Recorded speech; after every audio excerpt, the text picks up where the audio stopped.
দর্শক, আমরা এই মুহূর্তে রয়েছি চট্টগ্রাম মেডিকেল হাসপাতালে। এই মেডিকেল হাসপাতালে অভিযোগের কোনো শেষ নেই।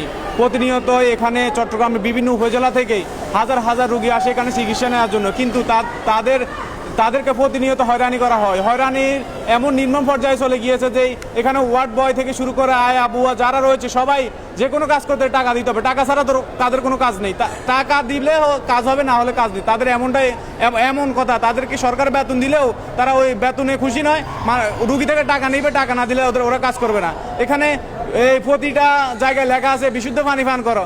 বিশুদ্ধ পানি পান করবে, কিন্তু বিশুদ্ধ পানির কোনো ব্যবস্থাই নেই। এখানে প্রতিনিয়ত যে রুগীরা আসে তারা যে টয়লেটগুলো ব্যবহার করবে, এই টয়লেটগুলো একেবারেই অপরিচ্ছন্ন, একেবারে নোংরা ময়লা অবস্থা। ব্যবহার করার মতো কোনো ব্যবস্থা নেই, এখানে ব্যবহার করার মতো কোনো উপযুক্ত নয়। কিন্তু এগুলো নিয়ে কোনো সংস্কারও করে না, কোনো কাজও করে না। চট্টগ্রামে অনেক ভালো ভালো নামি দামি লোক আছে, কিন্তু এগুলাতে দেখবে এরকম কোনো লোক নেই।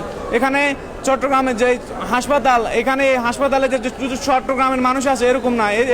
এই চট্টগ্রাম মেডিকেল হসপিটালে দেশের দক্ষিণবঙ্গের বিশেষ করে নোয়াখালী, কুমিল্লা, চাঁদপুর, লক্ষ্মীপুর হতে ফেনী সকল জেলার মানুষ আসে। এখানে দেখা গেছে যে দেশের দক্ষিণাঞ্চলের যেমন ফেনী জেলাতে যদি কোনো রুগীকে একটু উন্নত চিকিৎসার জন্য পাঠানো হয়, তাহলে চট্টগ্রাম মেডিকেল হসপিটালে পাঠানো হয়, কারণ এখানে নাকি সুযোগ সুবিধা ভালো এবং উন্নত চিকিৎসা। কিন্তু এখানে সে উন্নত চিকিৎসা কিছুই নেই। এখানে আমরা এসে দেখতে পেয়েছি, এখানে রুগীদের সাথে কথা বলেছি, রুগীর পরিবারের সাথে কথা বলেছি, তাদের অনেক অভিযোগ। তারা বলতেছে এখানে ওয়ার্ড বয়রা টাকা ছাড়া কোনো কথা বলে না, টাকা ছাড়া কোনো কাজ নেই, এবং কি যে টয়লেটগুলো ব্যবহার করবে এই টয়লেটগুলো একেবারে অপরিচ্ছন্ন।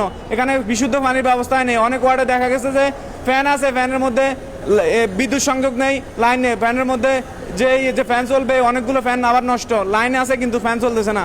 এখন হচ্ছে তীব্র গরম, এই তীব্র গরমে এখানে মানুষ আসে একটু চিকিৎসা নিবে, ভালো থাকবে, সুস্থ হবে, বাড়ি যাবে। কিন্তু এখানে আসে কি রুগীর সাথে আসে যে তাদের আত্মীয় স্বজন, ওরা আসে সুস্থ হিসাবে, ওরা যায় আবার অসুস্থ হিসাবে, ওরা আবার এখানে আসে ভর্তি হইতে হয়।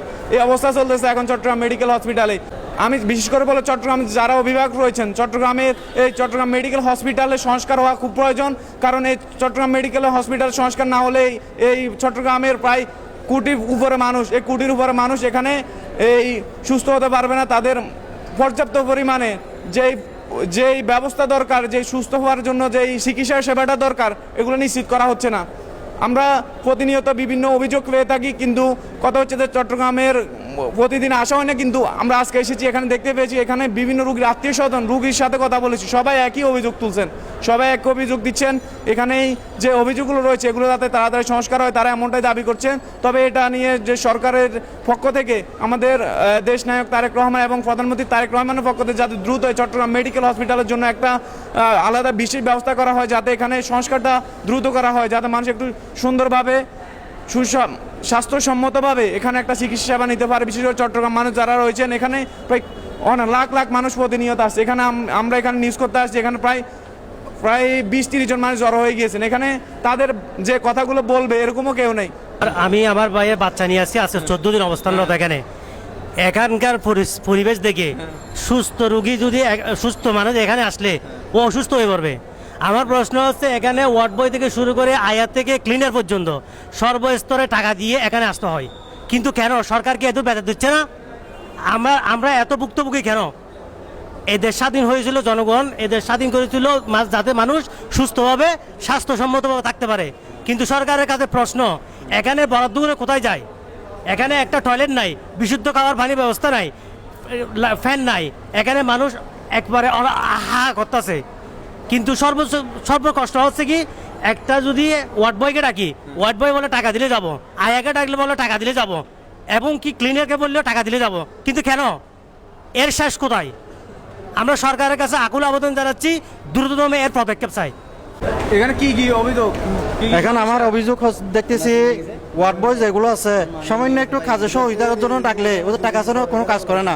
আর হচ্ছে টয়লেটের যে অবস্থা দেখতেছি, দুইটা একটা পুরুষ একটা মহিলা দুইটা গিয়ে আছে, কিন্তু একদিকে দুইটা ট্যাপ আছে। ট্যাপ একটা যদি পুরুষেরটা চালু থাকে আর মহিলাটা কি বন্ধ থাকে, কারণ একটার মধ্যে পুরুষ মহিলা সব একসাথে থাকে।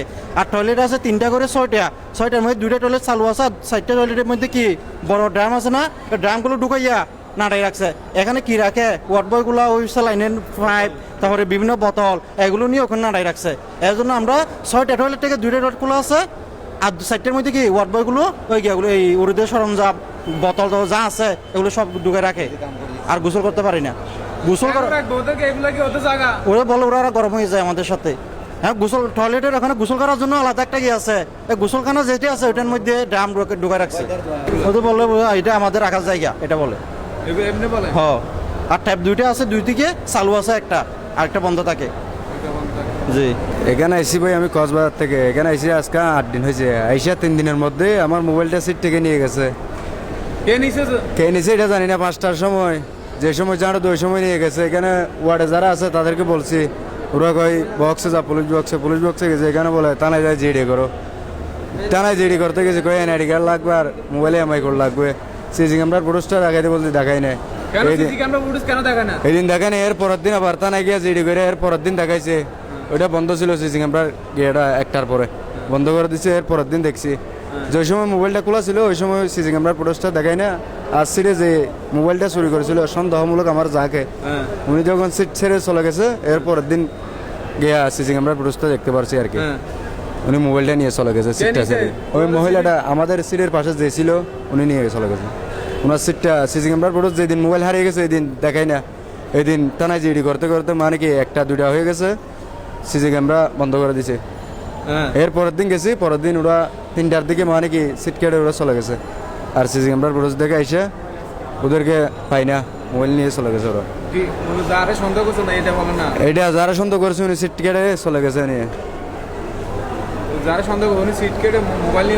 হ্যাঁ, মোবাইল নিয়ে চলে গেছে সিটটা কেটে। এখানে কারো বললে কেউ এলো করে না। এলো যদি করতো মোবাইলটা এখান থেকে 9 নম্বর ওয়ার্ড থেকে বাইরে হতে পারতো না। মোবাইল যে সময় খোলা ছিল ওই সময় কেউ এলো করে না আর কি। আমাদের মোবাইল মানিব্যাগ এগুলো হেরে গেলে কাউকে বললে কেউ এলো করে না। কি সমস্যা এখানে? কি কি তোমার সমস্যা হচ্ছে? তো আমি আমার আব্বু স্টক করছে, সকালে নিয়ে আসছি অ্যাম্বুলেন্স থেকে নামানোর সময়। ওইখানে আমার বরাব্বু ছিল, বরাব্বুর পকেটে, পাঞ্জাবির পকেটে মোবাইল নিয়েছে। ওই পকেট থেকে মোবাইলটা চোরাই নিয়ে গেছে। আমি আস্তে আস্তে ততক্ষণে নাই, চলে গেছে। আমি আমার টুকেন নিতে ভিতরে আসছিলাম, ততক্ষণে মোবাইল নিয়ে পালিয়ে গেছে। সকালে মোবাইল চুরি করে কে? কারা চুরি করে এখানে?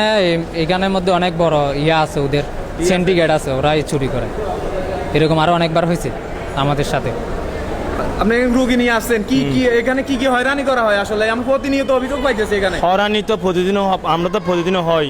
এখন তারপরেও রোগীর ওদিকে দেখে আমরা হয়রানির মধ্যে বলতেছি না জিনিসটা। যাই হোক, আমরা আছি যে এখানে রোগী সুস্থ করার জন্য।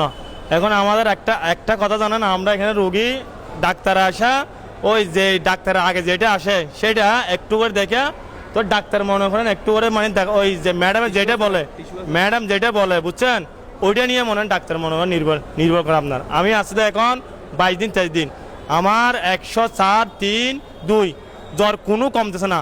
এখন আমাকে ওয়ার্ডে রাখছিল, ওয়ার্ডটাকে আবার হামরুকে পাঠাইছে। আজকে সকালে আমাকে হামরুকে পাঠাইছে আপনার। আমাদের ডাক্তার দেখতে হবে, ডাক্তার একটু কম দেখে ওইটা আপনার না কম আপনার আপনি কম দেখে দাম না, ডাক্তার কম দেখে দাম না। আমার অভিযোগ বলতে ওইখানে টাকা দিলে আমরা ঢুকতে পারি, আর টাকা না দিলে ঢুকতে পারতেছি না। ওই যে যারা নাকি ওইখানে থাকে লোকরা নিয়ে যাচ্ছে টাকাগুলো, ওয়ার্ড গুলো গেটের মধ্যে যেগুলো থাকে এগুলো দারোয়ানের নিয়ে যায় টাকাগুলো।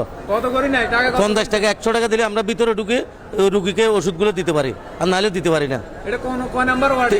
16 নম্বর ওয়ার্ডে 22 নম্বর গতিতে। 22 নম্বর গতিতে? জি, কয়তলা? 3 তলায়। 3 তলায় 16 নম্বর এগুলো করতেছে।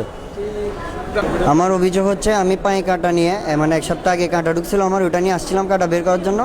তো আমাকে 3-4 ঘন্টা ধরে একবার 3 তলায়, একবার 4 তলায়, 5 তলায়, মানে ডাক্তার কাছে গেলে বলতেছে এক্সরেতে যান, এক্সরেতে আসলে বলতেছে যে টিকিট কাটে আসেন 200 টাকা দিয়ে। এরকম করতে করতে আমার পায়ের অবস্থা আরও খারাপ হয়ে গেছে। মানে একটা জাস্ট কাঁটা বের করতে আসে, যদি এত হয়রানির শিকার হতে হয় তাহলে তো পসিবল নাই।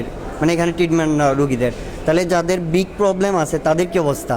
আমার সাধারণ একটা কাঁটা নিয়ে যদি 2-3 ঘন্টা আমার স্ট্রাগল করা লাগে, মানে এখনও কোনো সলিউশন না আসে, তাহলে যারা বিগ প্রবলেম নিয়ে আসবে এখানে তাদের কয়দিন লাগবে সলিউশনগুলো? যে ডাক্তারগুলো আমরা পাই সেটা হচ্ছে একটা সকালের দিকে পাই, একটা রাতের দিকে পাই। এটার এই জিনিসটা যাতে না হয়, এটা সবসময় যেন ডাক্তারটা পাওয়া যায়, এবং কি সবসময় সর্বদা নার্সই কেন আমাদেরকে সেবা দিবে? আমরা তো নার্স থেকে সেবা নেওয়ার জন্য এই চট্টগ্রাম মেডিকেলে কলেজে আমরা আসি নাই, আমরা আছি কি ডাক্তার থেকে সেবা নেওয়ার জন্য।